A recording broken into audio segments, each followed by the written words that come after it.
Hi friends, இப்போ நம்ம சக்திவேல் பார்க்க போகிற சக்திவேல் நம்ம தென்னரசு இருக்காரு. யாரோ ஒரு சில பல ரவுடிங்களுக்கு காசு கொடுக்கணும் போல. வந்த உடனே நான் தான் கொப்பண்டா நல்ல முத்து பேரண்டா வச்சுக்கோ, நீ யாரோட பேரண்டா வேணா இருந்திருப்போ, எனக்கு காசை கொடு அப்படின்றாங்க.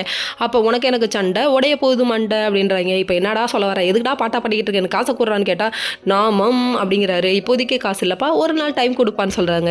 டே அப்பா தம்பி, ஒரு நாளில் நீ காசு தரல, அதுக்கப்புறம் நீ என்னோட மறுரூபத்தை பார்ப்ப அப்படின்றாங்க. உடனே ரவுடிஸ் எல்லாம் நான் அடிச்சா தாங்க மாட்டேன், நாலு தூங்க மாட்டேங்கிறாங்க. உடனே இவர் இருந்துட்டு என்கிட்ட மோதாதே, நான் வில்லாதி வில்லனடா, டே 2 பேரும் வில்லாதி வில்லானுங்க தான், நிப்பாட்டுங்கடா அப்படிங்கிற மாதிரி ஆயிடுச்சு. அதுக்கப்புறம் இவங்க வீட்டுக்கு வராங்க.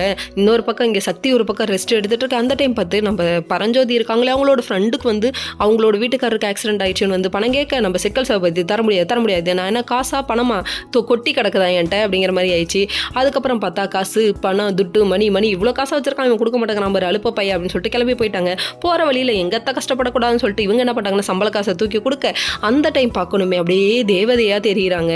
இவ்வளோ நாள் வரையும் எப்படி அடிச்சுக்கிட்டாங்க, நாயா பேயா, இப்போ பொசுக்குன்னு தேவதையை கண்டேன் காதலில் விழுந்த, இதுவும் புள்ள பாட வேண்டிய பாட்டு பாக்கி நீ மறந்து பாடுற, சரி விடுங்க டோனை மாற்றுங்க அப்படிங்கிற மாதிரி ஆயிடுச்சு.